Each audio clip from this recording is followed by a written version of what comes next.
뉴스 시작합니다. 저는 동정민입니다. 이재명 대통령이 취임 후 12일 만에 첫 출국길에 올랐습니다. 캐나다로 가서 주요 7개국 G7 정상회의에 참석할 예정인데요. 트럼프 미 대통령, 이시바 일본 총리 등 주요 정상들과 한 번에 만날 기회를 갖게 되는 거죠. 계엄 사태로 멈춰섰던 정상외교 복원의 의미가 있지만 전 세계적으로 이번 G7 정상회의 초미의 관심사는 바로 트럼프발 관세 전쟁입니다. 우리도 예외는 아니죠. 트럼프 대통령과 관세 문제에 대한 논의가 이루어질 것으로 예상이 됩니다. 이 대통령이 첫 외교 시험대에 오르는 거죠. 첫 소식 이서영 기자입니다. 서울공항을 찾은 이재명 대통령과 김혜경 여사. 강훈식 대통령 비서실장과 우상호 정무수석이 뒤따릅니다. G7 정상회의 참석차 출국하는 대통령 내외를 배웅하기 위해 대통령실 참모진과 여당 지도부가 현장을 찾았습니다. 김 여사와 함께 트랩을 오른 이 대통령은 손을 흔들어 인사를 한 뒤 전용기에 올랐습니다. 이 대통령은 우리 시간으로 내일 새벽 캐나다에 도착해 정상외교 무대 데뷔전을 치릅니다. 도착 직후 캐나다의 공식 환영 행사가 이어지고 이튿날엔 G7 국가와 초청국이 함께하는 세션에서 두 차례 발언을 합니다.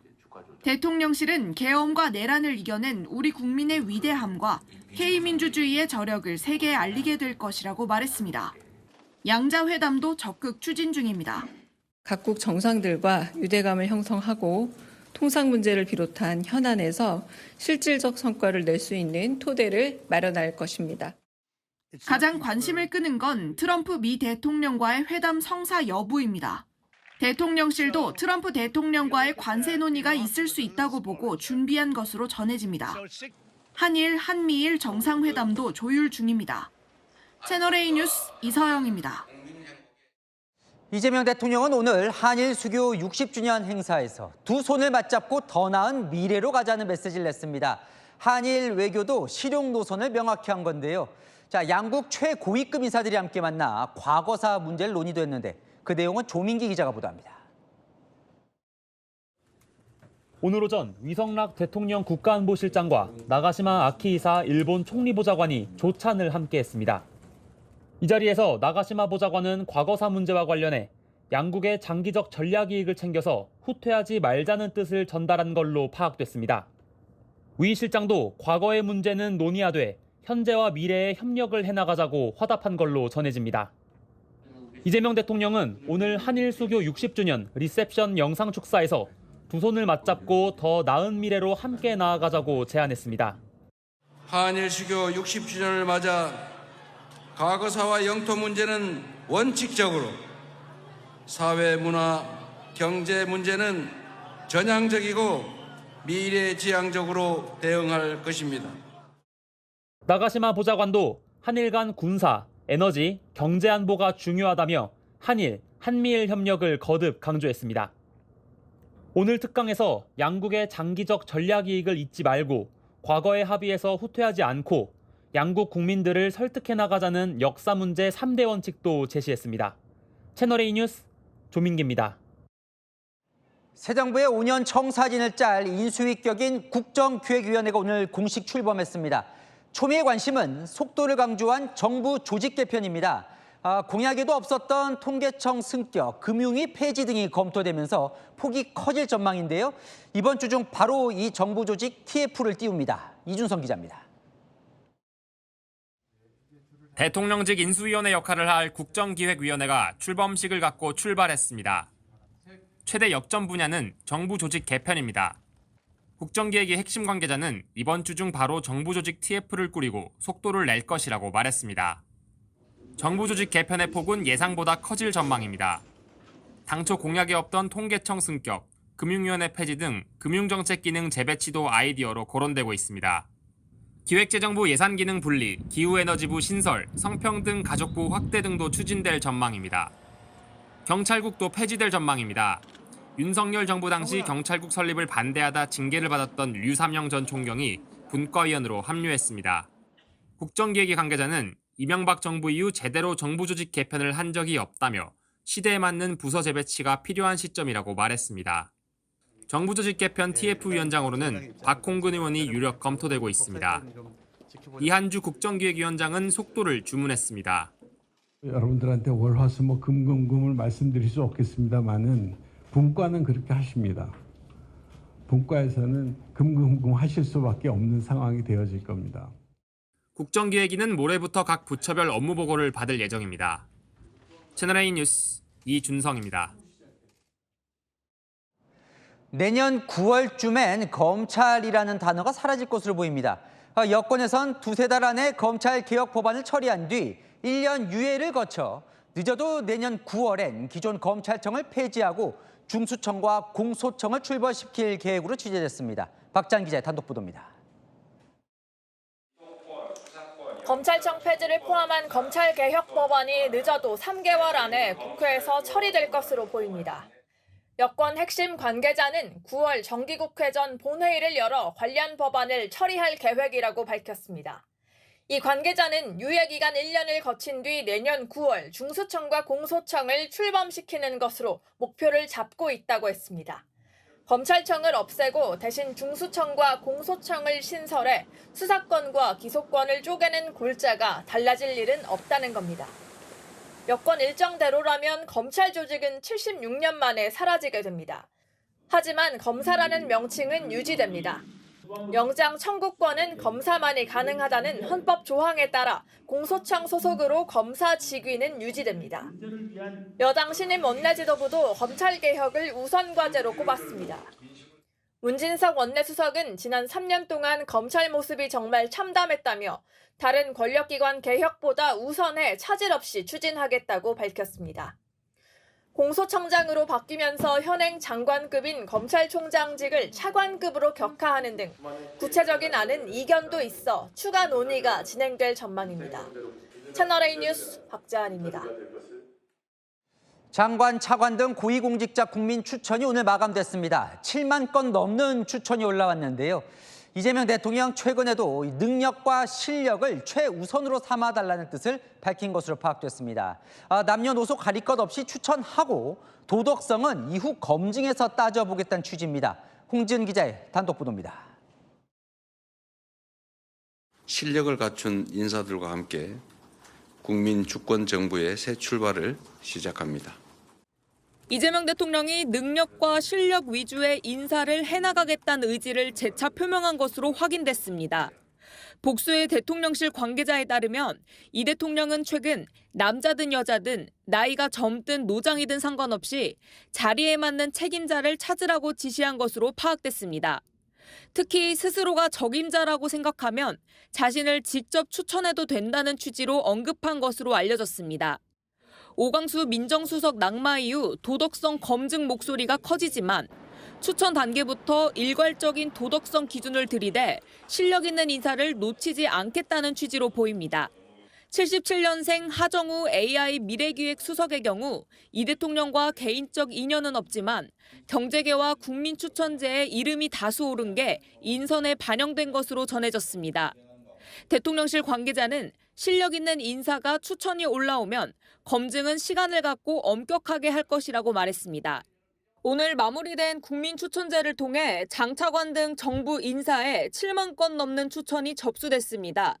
대통령실은 건수보다 추천 사유를 면밀히 검토해 인선에 적극 활용할 계획입니다. 채널A 뉴스 홍지은입니다. 지금부터는 김민석 국무총리 후보자 관련 소식으로 이어갑니다. 김 후보자에게 과거 불법 정치자금을 줬었던 과거 후원회장 이 강모 씨와 관련해 추가 정치자금 의혹이 불거져 있죠. 김 후보자가 이사장과 임원을 지냈던 단체 두 곳의 이 사무실 주소지도 이 강 씨 소유 오피스텔이었던 것으로 확인됐습니다. 권경문 기자의 단독 보도입니다. 서울 여의도 소재 사무용 오피스텔입니다. 과거 김민석 국무총리 후보자가 임원을 지냈던 사단법인 두 곳이 사무실 주소지로 등록했던 호실입니다. 오피스텔 소유주는 과거 김 후보자의 정치자금법 위반 혐의 유죄를 선고한 재판부가 불법 정치자금 2억 5천만 원을 제공했다고 판단한 강모 씨. 2001년 A 사단법인을 설립한 김 후보자가 2016년 7월 이사직에서 물러났는데 한 달 전 A법인 주소지가 강 씨 소유 오피스텔로 등록됐습니다. 김 후보자가 2014년부터 3년간 이사장을 지낸 비협동조합 법인도 김 후보자가 이사장직에서 퇴임한 뒤인 2018년 1월 강 씨 오피스텔로 사무실 주소를 옮겼습니다. A 법인이 구청에 낸 사업보고서에는 지난 2019년 보증금 1,000만 원에 480만 원을 임차료로 냈다고 적혀 있습니다. 월 40만 원 꼴입니다. 같은 건물 같은 크기 오피스텔은 보증금 1,000만 원에 월세 80에서 90만 원 수준에서 임대가 이뤄지고 있다는 게 인근 부동산들의 설명입니다. 80, 90 연도별 차이가 많이는 없다라고 보시면 돼요. 후보자가 운영에 관여했던 법인 사무실이 강 씨 오피스텔에 입주한 경위에 대해 김 후보자 측은 사단법인 관련 자료를 검토 중이라고 밝혔습니다. 채널A 뉴스 권경문입니다. 김민석 국무총리 후보자 아들의 이 동아리에서 추진한 법안을 더불어민주당 의원이 대표 발의해줬다는 소식 전해드렸는데요. 자, 이 의원은 법안 발의 1년 전 김 후보자 아들의 다른 동아리가 추진했던 국회의원 인터뷰도 응했던 것으로 파악됐습니다. 김지우 기자의 단독 취재입니다. 김민석 국무총리 후보자 아들의 연합 동아리가 더불어민주당 A 의원을 인터뷰한 건 지난 2022년 11월. 당시 고교 2학년생인 김 후보자 아들과 동아리 회원들이 A 의원 국회 사무실로 찾아가 인터뷰를 진행했습니다. 교육불평등 실태에 대해서 되게 따스던 것 같고 그 의원님이 그런 쪽으로 많이 활동을 하시다 보니까 김 씨는 동아리 부회장이었는데 인터뷰 주제는 교육불평등 해소였습니다. We're holding multiple campaigns in school to fight educational inequalities. 그런데 인터뷰에 응한 A 의원은 1년 뒤 김 후보자 아들의 다른 동아리가 초안을 만든 표절방지 교육법안을 대표 발의한 의원이었습니다. 의원 인터뷰 이후 연합동아리 홈페이지에는 인터뷰 요약본이 게시됐고 동아리 SNS에는 A 의원과 회원들이 같이 찍은 사진이 올라왔습니다. A 의원은 동아리 활동을 긍정적으로 생각해 인터뷰에 응했다며 아버지가 아닌 김 씨가 직접 전화해 부탁했다고 설명했습니다. 현재 동아리 홈페이지와 SNS 등에서 A 의원 인터뷰 내용과 사진은 사라졌습니다. 홈페이지 회원 명단에 올라 있었던 김 씨의 사진과 이름도 찾아볼 수 없습니다. A 의원 인터뷰 이력 등이 김 씨 대입 지원에 사용됐는지에 대해 김 후보자 측은 검토가 필요한 상황이라 바로 답변이 어렵다며 시간이 필요하다고 밝혔습니다. 채널A 뉴스 김지우입니다. 김민석 총리 후보자는 반발했습니다. 과거 정치자금법 위반으로 처벌받은 것도 그 본질은 정치검찰의 표적 사정이었다고요. 전 재산이 2억 원도 안 되는데 무슨 비리가 있겠냐고도 했습니다. 정성원 기자입니다. 김민석 국무총리 후보자는 오늘 새벽 장문의 SNS 글을 올려 과거 정치자금법 위반 사건을 반박했습니다. 정치검찰의 표적 사정이라며 매일 한 가지씩 공개 설명하겠다고 했습니다. 김 후보자는 2002년 서울시장 선거 당시 SK로부터 받은 정치자금에 대해 후보이던 저도 모르게 중앙당이 요청했던 것이라고 해명했습니다. 그런데 기업 후원금의 영수증 미발급 책임을 후보인 자신에게 물은 이례적 사건이라는 겁니다. 김 후보자는 담당 검사를 포함해 누구를 증인으로 부르든 환영이라고 했습니다. 또 추징금과 사적 채무의 혹독한 굴레를 끈질기게 다 갚았다며 2억이 안 되는 재산에 무슨 비리가 틈나겠냐고 반문하기도 했습니다. 국민의힘에서는 허위 차용증을 쓰고 자금을 지원받았다는 의혹도 제기하고 있지만 김 후보자는 확인되지 않은 용어라며 반박했습니다. 허위 차용증이라는 그런 허위나 확인되지 않은 용어를 쓰는 것을 주의하시는 것이 좋을 것 같습니다. 어떤 관계인지 밝히라는 야권의 요구가 좀 있었는데요. 어떤 관계실까요? 이미 다 얘기했던데요. 예, 그 아직 안 읽어보셨나 보죠? 잘들 읽어보라고 하세요. 아들과 관련된 의혹도 해명에 나섰습니다. 아들의 미국 대학 입학 과정에 활용할 법안을 발의했다는 아빠 찬스 의혹과 관련해 입법 활동을 대학 원서에 쓴 적이 없다. 내가 그리하도록 했다고 적극 반박한 겁니다. 채널A 뉴스 정성원입니다. 더불어민주당은 김민석 후보자 엄호에 나섰습니다. 아빠 찬스 의혹에는 자식을 도왔을 뿐이라고 했고 100점짜리 후보가 어디 있나? 국민의힘을 향해 새 정부 발목 잡지 말라고 했습니다. 김설혜 기자입니다. 박균택 더불어민주당 의원은 김민석 총리 후보자의 아빠 찬스 의혹에 대해 자식에게 줄 수 있는 정당한 도움이라고 말했습니다. 아버지로서 자식에게 도움을 줬다는 것이 남에게 뭔가 입시에서 손해로 이어지거나 이런 것이 있지 않는 한 이것을 아빠 찬스라고 비난할 일은 아니지 않는가.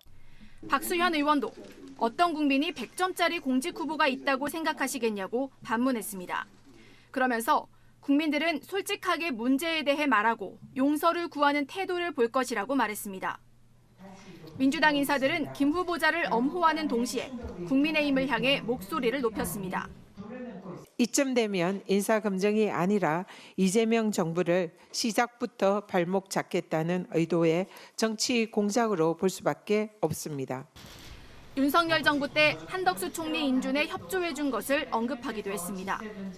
해명하겠다는 의지조차 표명하지 않았습니다. 그런데도 인준이 되었습니다. 그냥 협조해 주자 이런 분위기가 그 당시에 있었다라는 것을.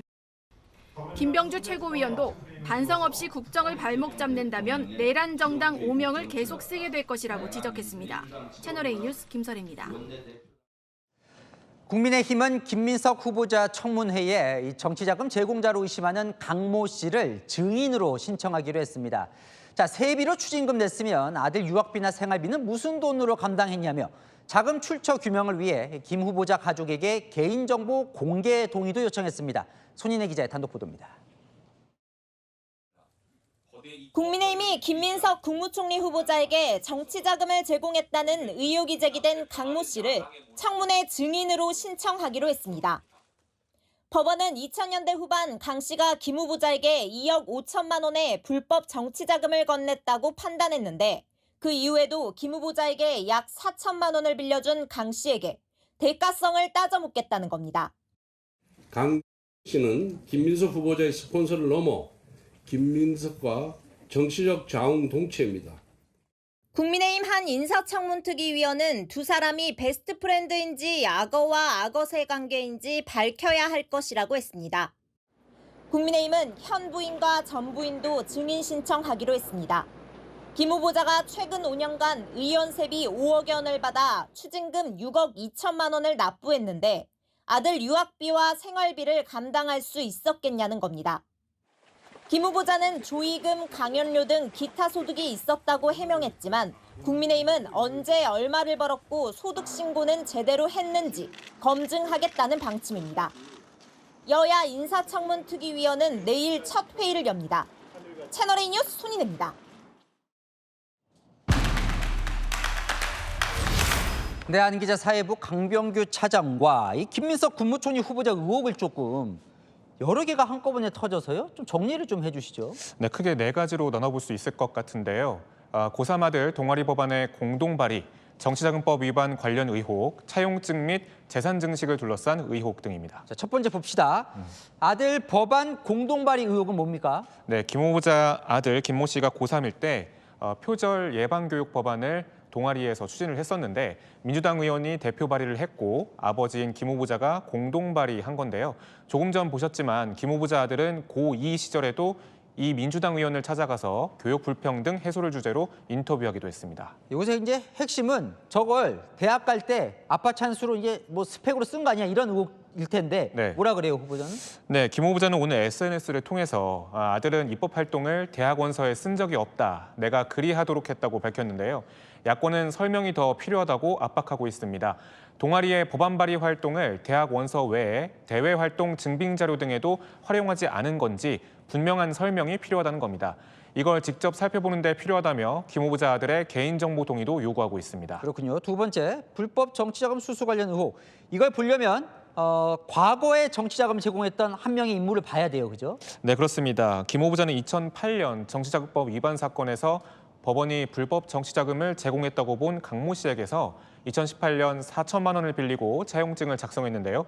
강 씨는 지난해까지 김 후보자 후원회장도 맡았습니다. 김 후보자 관련 단체들이 강 씨 소유 여의도 오피스텔을 주소지로 두고 활동한 사실도 드러났는데요. 아직 강 씨와의 관계에서는 후보자가 공식 입장을 밝히진 않았는데 강 씨가 단순히 후원자인지 후보자의 추가 설명을 요구하는 목소리가 야권을 중심으로 나옵니다. 이 차용증 의혹은 뭡니까? 이 같은 날 9명이 1,000만 원씩 차용증을 써줬다는 거. 네, 저희도 보도해드린 바가 있는데 앞서 말씀드린 강 씨 회사 직원 이모 씨를 비롯해서 9명이 2018년 4월 5일 김 후보자에게 1,000만 원씩 빌려주고 차용증을 쓴 건데요. 이 가운데 돈을 빌려준 김모 씨 사례를 보겠습니다. 이날 1,000만 원을 빌려준 뒤 2024년 3월에 정치 후원금 500만 원을 김 후보자에게 기부합니다. 이를 두고 야권에서는 7년치 이자보다 많은 기부를 했다며 채무가 아니라 증여 아니냐고 의심하고 있습니다. 김 후보자는 뭐라고 하죠? 네, 김 후보자는 공적 채무를 우선 변제하느라 상환 만기를 연장해 대출을 전액 상환했다며 이미 상환을 마쳤다는 점을 강조하고 있는데요. 하지만 차용증 내용과 액수가 맞는지, 다른 채권자와의 채용증 작성 과정에서 강 씨가 관여했는지에 대한 추가 해명과 증빙자료 요구가 청문회를 두고 빗발칠 걸로 보입니다. 하나 더 있죠. 자, 후보자의 재산 증식 과정에서 무슨 의혹을 겨냥하고 있는 겁니까, 야권은? 네, 김 후보자 재산 공개 자료를 좀 그래프로 좀 만들어 봤습니다. 5년 전 마이너스 5억 8천이던 재산이 이번 달에는 2억 1,500만 원으로 늘어났는데요. 5년 만에 약 8억 원가량 늘었습니다. 김 후보자 측은 국회의원 세비 외에도 강연비, 행사비, 조의금 등 기타 소득이 있었다며 자료로 증빙 가능하다는 입장인데요. 세비 소득보다 지출이 많다는 지적에 대해선 지나온 삶에 감사해서 헌금을 평균 이상으로 냈다고 해명했습니다. 관건은 이걸 어떻게 증명하느냐인데요. 주진우 국민의힘 의원은 조의금, 강연비로 5억 원 이상 벌었다는 뜻인데 재산 등록 서류와 세무신고에는 흔적이 없다고 비판했습니다. 국민의힘은 강 씨는 물론 후보자의 전처와 현 부인 등을 인사청문회 증인으로 신청하겠다며 칼날 공세를 예고했습니다. 네, 잘 들었습니다. 아는 기자 강병규 차장이었습니다. 최상병 사건 수사를 맡은 이명현 특별검사가 이른바 VIP 경로설 때문에 진실이 바뀌어 박정훈 대령이 억울하게 기소됐다고 말했습니다. 수사 대상자인 이종섭 전 장관 측은 결론을 내려놓고 수사하냐며 반발했습니다. 김정근 기자입니다. 최상병 사건 수사를 맡은 이명현 특별검사가 출근길 기자들 질의에 입을 열었습니다. 이 사건이 박정훈 대령이 억울하게 기소된 사건이라며 이른바 VIP 경로설을 언급했습니다. 박정훈 대령 사건 자체가 경로설에 의해서 실체가 진실이 바뀌어서 억울하게 기소가 된 사건이기 때문에 VIP 경로설은 2023년 7월 이종섭 당시 국방장관이 최상병 사건의 경찰 이첩 보류를 지시한 배경에 임성근 당시 해병대 1사단장 처벌 의견에 대한 윤석열 전 대통령의 경로가 있었다는 의혹입니다. 박 대령은 이 전 장관 지시에 불응하고 사건을 경찰에 넘겼다가 항명죄로 기소됐고 1심에서 무죄를 선고받고 2심 재판을 받고 있습니다. 이 특검은 오늘 박 대령에 대한 항소 취하에 대해 법리 검토 가능성도 시사했습니다.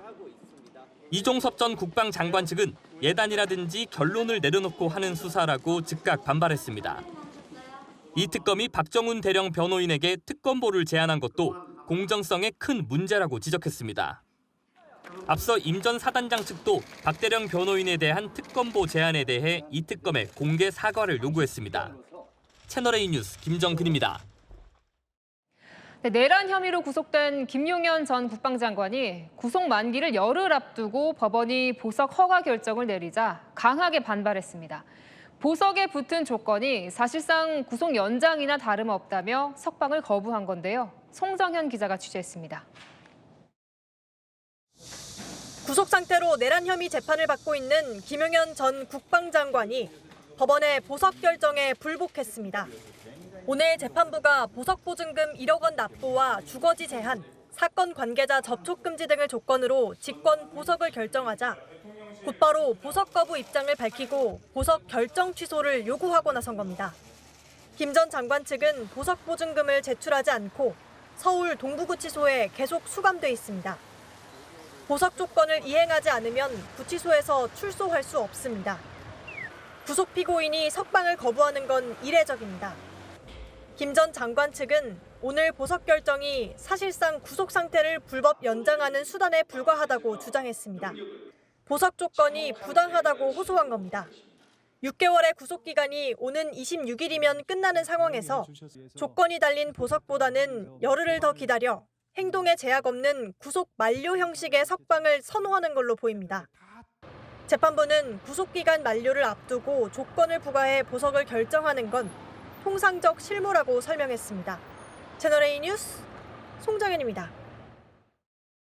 서울 아파트값이 크게 오르면서 신축, 구축을 가리지 않고 지금이 가장 싸다는 말이 나오고 있습니다.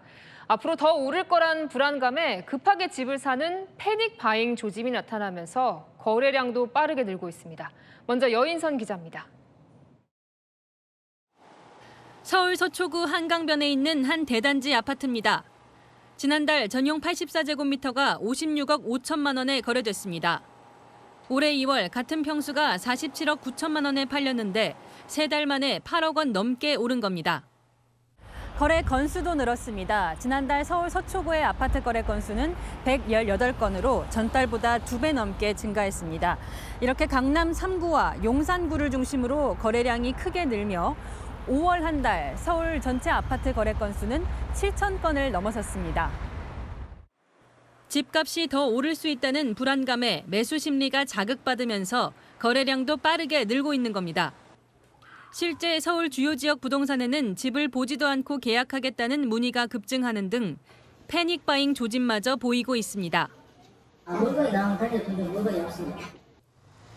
구축도 신축도 서울 인기 지역 아파트는 지금이 가장 싸다는 생각에 매수세가 몰린다는 분석이 나옵니다. 지난달 강남 3구의 가격 상승폭이 확대됐고 서울의 신축 아파트 값을 반영하는 분양가도 작년 동월 대비 18% 넘게 올랐습니다. 강남권 같은 경우는 우리가 규제를 하더라도 집값이 오른다라는 이제 학습 효과가 되어 있기 때문에 빨리 매수하는 게 더 낫다라는 이제 심리적인 작용을. 금리 인하에 시중의 유동성이 풀리고 7월 규제 강화 전 대출을 받으려는 막차 수요까지 몰리면서 매수세 확산은 당분간 이어질 전망입니다. 채널A 뉴스 여인선입니다. 네, 이렇게 부동산 시장의 과열 조짐이 뚜렷해지자 금융당국이 오늘 은행들을 소집해 대출 조이기에 나섰습니다. 필요하다면 추가 규제도 검토하겠다는 방침입니다. 계속해서 오은선 기자입니다. 금융감독원은 금융위원회와 함께 오늘 오후 모든 시중은행 가계대출 담당 부행장들을 소집했습니다. 가계대출 급증이 최근 서울 아파트값 상승을 부채질한다는 판단에 대출 조이기에 나선 겁니다. 실제 5대 은행의 가계대출은 이달 들어 12일 동안 2조 원 가까이 늘었는데 그중 주담대가 약 1조 5천억 원 불어났습니다. 금감원은 은행들에게 월별, 분기별 대출 목표치를 잘 지켜달라고 당부한 것으로 알려졌습니다. 일부 은행의 대출 총량이 초과됐다며 가계대출 목표치를 맞출 것을 요구한 겁니다. 목표치를 맞추기 위해선 은행들이 신규 주담대를 줄이고 기존 대출 상환을 늘려야 합니다. 또 수도권, 그중에서도 한강벨트 주변으로 주담대가 늘고 있는 상황에 대해 자율 조치도 지시한 것으로 알려졌습니다. 은행들은 그동안 다주택자에 대해 주담대를 제한하고 대출 상품의 비대면 판매를 중단하는 등의 자율 조치를 실시해왔습니다. 금감원은 이달부터 가계대출이 크게 증가한 은행들을 대상으로 본격적인 점검에 나설 계획입니다. 이런 점검에도 대출 증가세가 가라앉지 않으면 추가 규제를 검토할 방침입니다. 채널A 뉴스 오은선입니다. 네, 이재명 정부도 본격적인 부동산 대책 마련에 나섰습니다. 공공주택 공급을 늘리고 월세 세액 공제를 확대할 방침인데요. 세금으로 해결하는 건 검토하지 않고 있습니다. 이상원 기자의 단독 보도입니다. 국정기획위원회가 이재명 정부 첫 부동산 정책 구상에 돌입했습니다. 진보 진영 일각에선 다시 세금 규제 필요성이 언급됐지만 국정기획위 관계자는 세금 규제는 생각하지 않고 있다는 점을 분명히 했습니다. 국정기획위 핵심 관계자는 공시가격 등을 조정해 보유세를 인상하는 식의 방안은 논의하지 않을 것 같다며 공공주택 물량을 늘리는 방향이 될 것이라고 했습니다. 문재인 정부 때 공시가격 현실화를 내세워 시세의 90%까지 끌어올리겠다고 했지만 윤석열 정부 때 세금 부담을 이유로 원점으로 돌린 바 있습니다. 이재명 정부는 윤석열 정부 때 세금을 건드리지 않을 방침입니다. 집값이 오르면 세금으로 수요를 억압해서 가격 관리를 하는 게 아니라 공급을 늘려서 적정한 가격을 유지하도록 하겠습니다. 문재인 정부처럼 세금으로 주택 수요를 억제하는 게 아니라 수요와 공급 균형을 맞춰 시장을 안정화하겠다는 겁니다. 수도권 3기 신도시 공급 확대와 그린벨트 해제를 통한 택지지구 물량 증대 방안이 거론됩니다. 국정기획위는 월세 세액공제 확대도 검토할 방침입니다. 현재 월세 세액공제 기준인 총급여 8천만 원의 범위를 넓혀 대상자를 늘리겠다는 겁니다. 여권은 최근 집값 상승에 대처하기 위해 재건축, 재개발 인허가 완화와 함께 추가 대출 규제도 검토할 계획입니다. 채널A 뉴스 이상원입니다. 서울 휘발유값이 리터당 1,700원을 돌파했습니다. 중동의 분쟁 여파는 아직 반영되지 않은 터라 앞으로가 더 걱정인데요. 결국 정부가 유류세 인하 조치를 2달 더 연장하기로 했습니다. 임종민 기자입니다. 서울의 한 주유소입니다. 시세보다 저렴한 가격에 차들이 끊이지 않지만 중동 긴장 고조에 언제 가격이 치솟을까 걱정이 앞서는 시민들이 많습니다. 많이 걱정되죠. 1,800원대 되면 뭐 점심값 줄여야지 뭐. 어차피 차는 갖고 다녀야 되니까. 국제유가는 이미 배럴당 70달러대를 넘기며 크게 상승한 가운데 서울 주유소 가격도 상승세에 접어들었습니다. 오늘 기준 서울 주유소의 휘발유 가격은 리터당 1,700원을 넘어섰습니다. 전일 대비 9원 상승하며 일주일 만에 1,700원대로 재진입했습니다. 중동발 이슈로 인한 유가 상승은 아직까지는 우리 주유소 가격에 반영이 되지 않았지만 2주, 3주 정도 후에는 시차를 두고 반영이 될 것으로 이렇게 보고 있습니다. 고유가 장기화 우려에 정부도 서둘러 대책 마련에 나섰습니다. 정부는 오늘 이달 말 종료 예정이던 유류세 인하를 오는 8월까지 연장키로 결정했습니다. 또 국제유가와 맞닿은 에너지 공기업의 발전 원가도 완화하기로 했습니다. 채널A 뉴스 임종민입니다.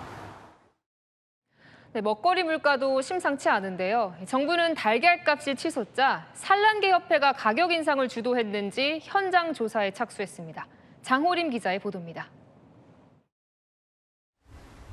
공정거래위원회는 최근 계란값 상승을 대한산란계협회가 주도했다는 정황을 포착하고 산란계협회 본부 등 3곳을 상대로 전격 현장 조사에 나섰습니다. 이재명 대통령이 각 부처의 물가 안정 대책 마련을 주문한 지 일주일 만에 공정위가 본격 행동에 나선 겁니다. 어제 기준 특란 39의 전국 소비자 평균 가격은 7,033원. 지난달 초 6,000원 선을 유지했었지만 이후 7,000원대까지 올라 내려오지 않고 있습니다. 공정위는 산란계협회가 주도해 발표하는 고시 가격을 회원사가 따르도록 강제했는지 여부를 의심하고 있습니다. 공정위 측은 위반 내용 확인 시 엄중 제재에 나설 것이라고 밝혔습니다. 산란계협회 측은 반발했습니다. 최근 들어 질병 등으로 닭들의 생산성이 떨어지면서 계란값이 올랐다는 겁니다. 산란계협회 관계자는 산란계 고령화와 함께 조류 인플루엔자가 지난해 말 크게 발생했었다며 200만 마리 이상 살처분하면서 개체수가 많이 부족해졌기 때문이라고 해명했습니다. 채널A 뉴스 장호림입니다. 네, 정부가 내수 활성화를 위해 올해 2번째 추경을 편성하고 이재명 대통령 공약이기도 했던 민생회복지원금을 지급할 예정입니다. 소득 수준에 따라 차등 지급하는 방안이 유력하게 검토되고 있습니다. 안건우 기자입니다.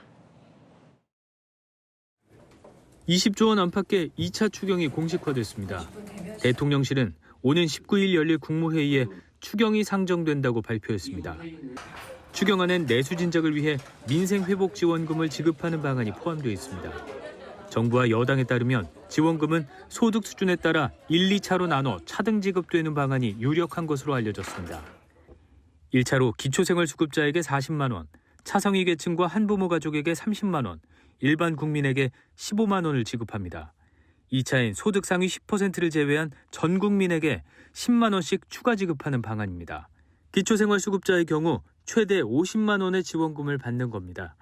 당초 여당은 전 국민에게 25만 원씩 지역화폐를 지급하자고 주장해왔지만 재정 건전성 문제를 두고 고심한 것으로 알려졌습니다. 보편적인 지원이 필요하다는 게 당의 입장이고 정부는 여러 가지 경제적 상황, 재정 여건들을 보고 지금 검토를 하고 있는 것 같습니다. 지원금은 일정 금액을 할인해주면서도 반드시 지역 내에서 소비해야 하는 지역화폐 형태로 지급될 전망이어서 관련 예산도 5천억 원 이상 투입될 예정입니다. 당정은 수도권보다 소비가 더 침체된 지방의 지역화폐 할인율을 높여 금액뿐만 아니라 지역별로 차등 지원하는 방안도 막바지 검토 중입니다. 채널A 뉴스 안건우입니다. 이스라엘과 이란의 무력 충돌이 나흘을 넘기며 중동 지역 긴장이 고조되고 있습니다. 이스라엘은 대낮에 이란의 수도 테헤란을 정조준에 폭격을 가했고 네타냐후 총리는 이란 정권 교체를 노골적으로 시사했습니다. 장하얀 기자입니다. 이란의 수도 테헤란 도심이 훤히 내려다 보이는 대낮. 시내 건물 곳곳에서 거대한 먼지 기둥이 피어오르고 폭격 소리가 이어집니다. 갑작스러운 미사일 공격에 불기둥이 피어오르고 폭격을 맞은 주택가에선 도망치는 사람들이 엉켜 순식간에 아수라장이 됩니다. 폭격을 피하기 위해 수도 테헤란을 떠나려는 사람들이 몰리면서 고속도로는 거대한 주차장이 됐습니다. 이스라엘과 이란 간 교전이 나흘째로 접어든 가운데 현지 시각 어제 오후 3시쯤부터는 밤이나 새벽이 아닌 대낮에도 공습이 이루어지고 있습니다.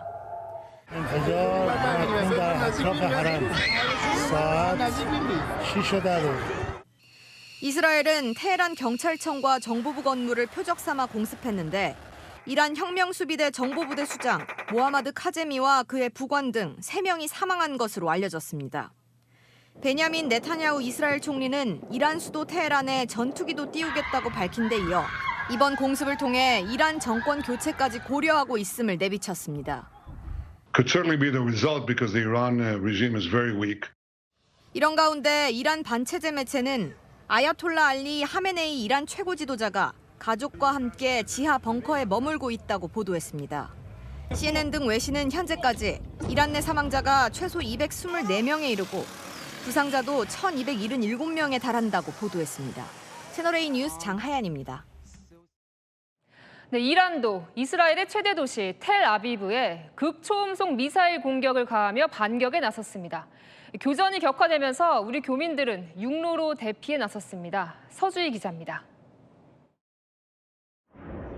현지 시각 오늘 이스라엘의 텔아비브 상공에 미사일 여러 개가 우수수 떨어집니다. 깜깜한 하늘에 미사일 궤적으로 보이는 듯한 구름띠가 보입니다. 현지 시각 어제 오후 이스라엘로부터 테헤란 등을 공습당한 이란이 오전이 되자 이스라엘의 텔아비브와 하이파 등을 겨냥해 대규모 미사일을 퍼부은 건데 현지 매체는 이란의 공습 과정에서 마하 13에서 15속도의 극초음속 미사일이 발사됐다고 보도했습니다. 또 다른 현지 매체는 이스라엘 방공망을 뚫기 위해 이란이 극초음속 미사일을 동원한 공습을 이어가고 있다고 분석했습니다.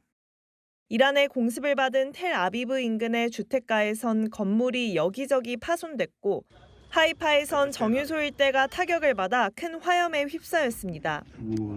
This is the result of the latest barrage of rockets fired at our residential communities by Iran.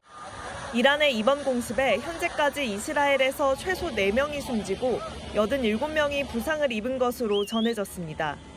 이스라엘에 있는 미국 대사관 분관과 수백 미터 밖에 떨어지지 않은 건물들도 이란의 미사일 공격을 받은 것으로 전해집니다. 이런 가운데 이스라엘에 사는 우리 교민 500여 명 중 20여 명은 육로를 통해 요르단으로 자체 대피를 시작했습니다. 비행편을 확보를 못하셔서 요르단으로 넘어갈 수 있도록 이번에 준비가 되었고 하늘에서 미사일 격추하는 그런 소리도 많이 들리고요. 지금 어려운 상황이기는 해요. 채널A 뉴스 서주입니다. 네, 미국 전역에서 반 트럼프 시위가 격해지고 있습니다. 유타주에선 총격으로 1명이 숨졌습니다. 뉴욕에서 조아라 특파원이 보도합니다. 약 10,000명이 모인 미국 유타주 솔트레이크 시티의 반 트럼프 집회에서 갑자기 총성이 울려 퍼집니다. 놀란 시위대는 도망치기 시작했고 Oh my God, that's a gun. That's a gun. Come on. Come on. Get out. 집안에서 상황을 지켜보던 사람들도 놀라움을 감추지 못했습니다. I think those are gunshots. Is that someone? By the blue car. 소총을 들고 인파로 뛰어든 한 남성을 저지하려고 주최 측 보안 요원이 총을 쐈는데 근처에 있던 다른 30대 남성이 맞은 겁니다.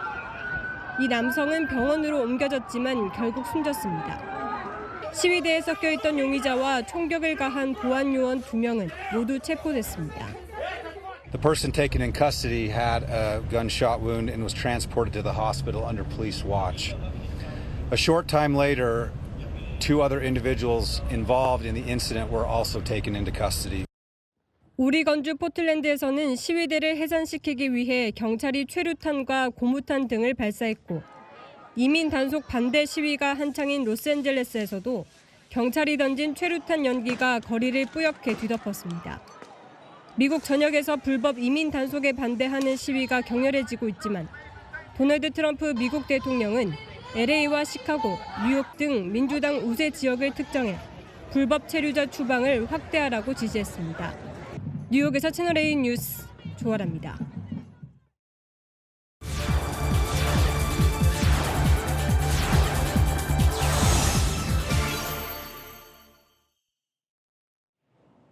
네, 한일 국교 정상화 60주년을 맞아 한일 협정 당시 서명식장에 있던 병풍이 일본에서 공개됩니다. 양국이 절반씩 주고받은 이 병풍은 두 나라를 잇는 상징으로 남아있는데요. 세계를 가다 도쿄 송찬욱 특파원이 취재했습니다. 60년 전인 1965년 6월 22일 한일 기본조약 체결 당시 뒤에 병풍이 세워져 있습니다. 12폭으로 된 병풍은 우리가 일본에 선물한 걸로 반반 나눠 주일 한국대사관과 주한 일본대사관이 각각 보관하고 있습니다. 이 중 주일 대사관에 있는 병풍이 사흘 뒤 일본서 열리는 한일 수교 60주년 기념행사에서 공개됩니다. 대사관 관저에 전시돼 있는 병풍을 살펴보면 조선시대문인 송강정철의 성산별곡이 자수로 새겨져 있습니다. 60년이 흘렀지만 국교 정상화 순간을 함께한 병풍은 지금도 양국을 잇고 있습니다. 1965년에서 2025년으로 일본 속 한국의 모습도 크게 달라졌습니다. 1972년 도쿄 시노쿠보의 모습은 여느 일본 거리와 다름없습니다. 1972년 사진과 같은 위치에 서 있는데요. 이것에서 시노쿠보 거리를 바라보면 지금은 한국어 간판으로 빼곡합니다. 私はコスメが好きです。私は K-POP が好きです。週3とかでこっちまで買い物しに来ます。 지금은 시노쿠보뿐 아니라 도쿄 어디서든 젊은 세대를 중심으로 한일 문화 교류가 이루어집니다. 일본と韓国をみんなで盛り上げていきましょう。本命。 한국인이니까 어떻다 뭐 그런 식으로 차별은 많이 없었던 것 같아요. 한국 음식은 대부분 그냥 뭐 집에서 해 먹을 정도니까.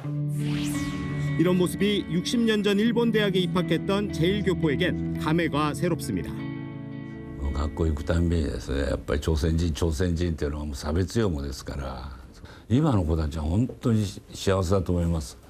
実際なんか羨ましいなっていうと思います。 한 해 1,200만 명이 넘는 국민이 오갈 정도로 가까워진 양국. 남은 과제는 정치가 우호 관계를 해치지 않는 겁니다. 最初から日韓関係がすごく、荒れるとは思わない。もちろん8月15日の韓国の光復節の演説がどうなるのかっていうのは非常に私たちも注目するんですけれども。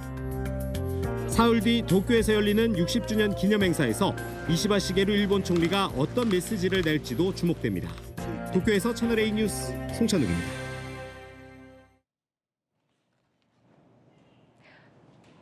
네, 지난 주말 부산에 기록적 폭우로 맨홀 뚜껑이 열리는 일이 있었는데요. 길을 걷던 시민이 미처 보지 못하고 안으로 추락했습니다.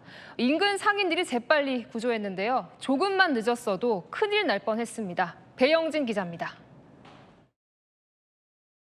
승용차가 지나가자 도로 바닥에 있던 맨홀 뚜껑이 튕겨져 나갑니다. 커다란 맨홀 구멍이 그대로 드러납니다. 행인들은 맨홀 구멍을 피해서 돌아가거나 다가가 쳐다보기도 합니다. 얼마 뒤 인근 상가에서 나온 여성이 우산을 펴고 걸어가더니 순식간에 맨홀 안으로 추락합니다. 당황한 일행들은 어쩔 줄 모릅니다. 이 순간 한 남성이 다가오더니 주저하지 않고 맨홀 안으로 들어갑니다. 밑에 딱 봤는데 여자가 물이 이만큼 차여가지고 사다리 이렇게 잡고 이제 힘이 싹 빠지고 있는 상태더라고요. 또 다른 남성은 긴 쇠막대기를 들고 와 맨홀 안으로 집어넣습니다. 3m 깊이 맨홀에 빠진 지 6분여 만에 여성은 무사히 밖으로 구조됩니다. 이 30대 여성을 신속히 구한 건 인근 상인들이었습니다. 오수라서 너무 미끄러워가지고 그러니까 제가 물속으로 들어가서 잡고 올렸죠. 눈물만 나더라고요. 구했다는 안도감하고. 당시 부산엔 최대 140mm가 넘는 폭우가 쏟아졌고 하수도가 역류하면서 맨홀 뚜껑이 들린 상태였습니다.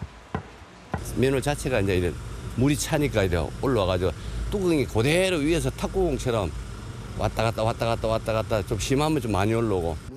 맨홀 안 사다리도 제대로 고정되지 않았던 것으로 파악돼 장마철 철저한 맨홀 관리가 필요하다는 지적이 나옵니다.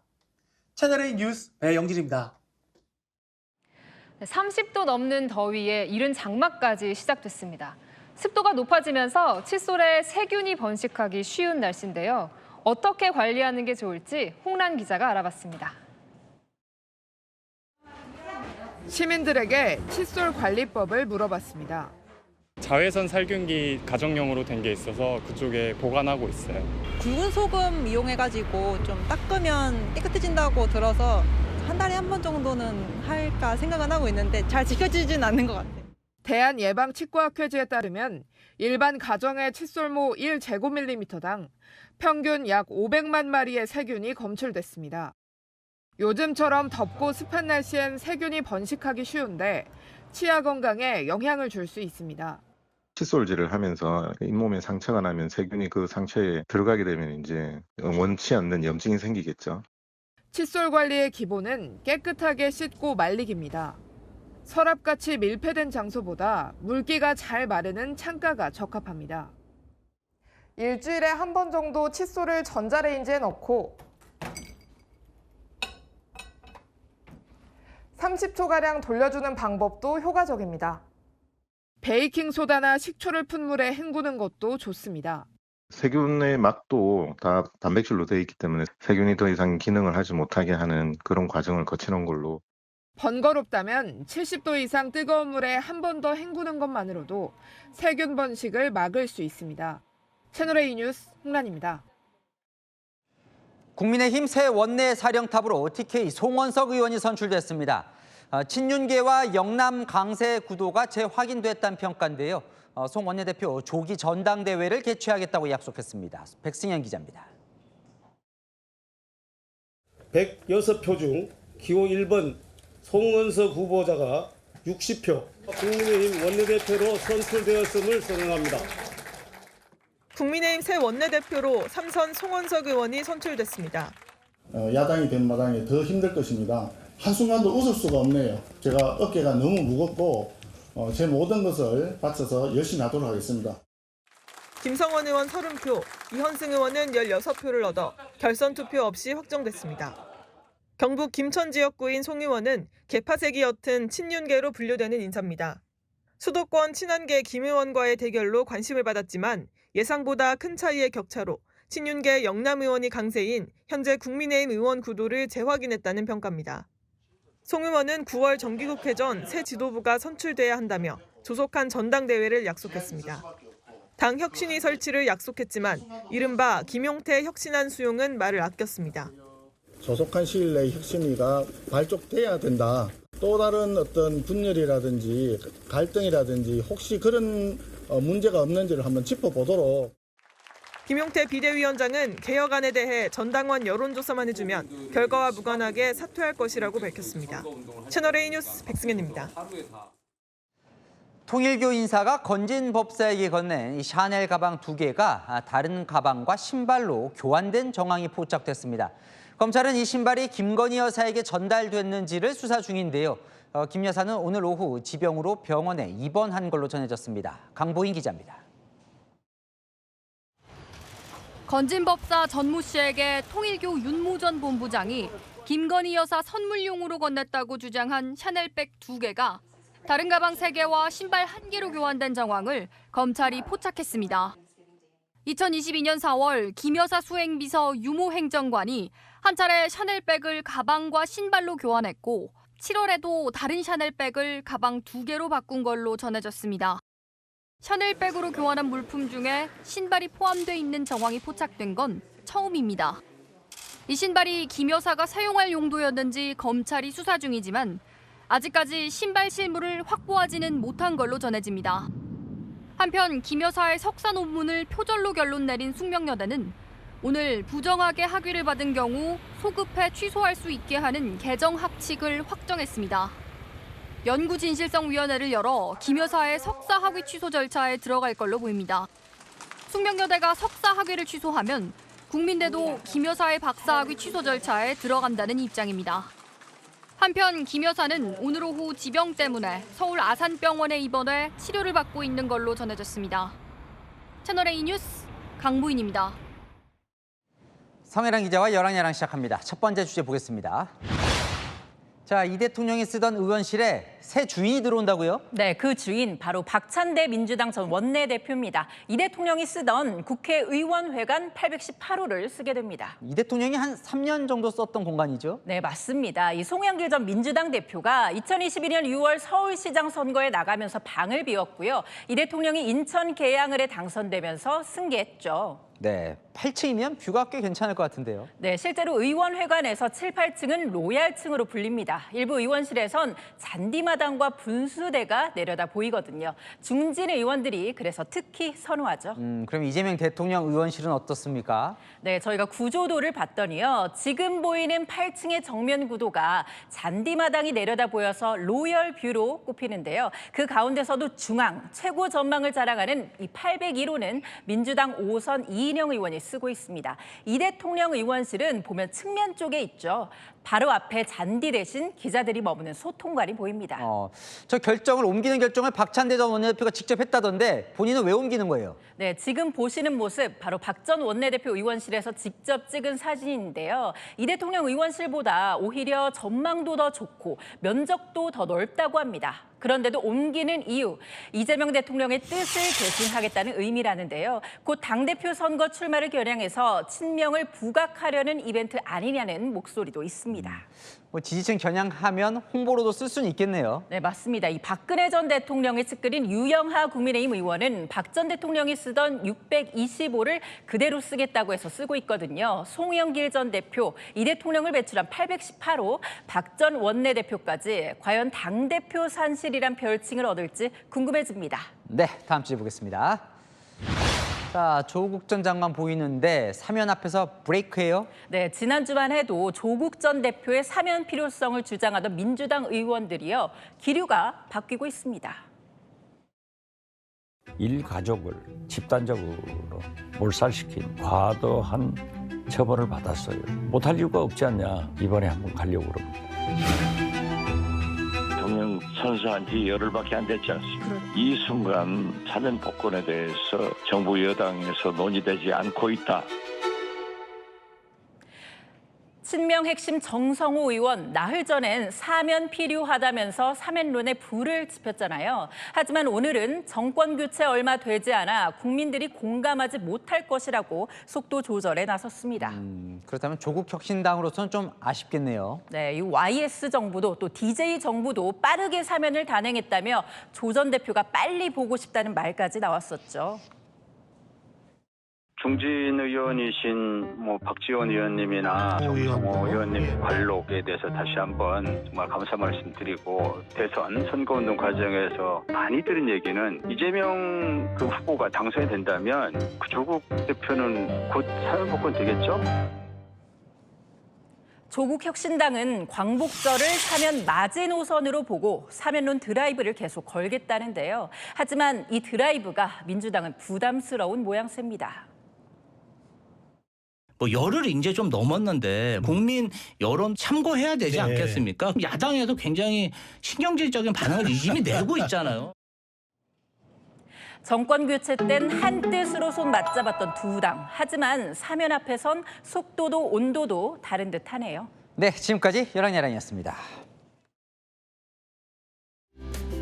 밤사이 곳곳으로 비가 이어집니다. 충청과 전북의 5에서 20mm로 양은 많지 않겠습니다.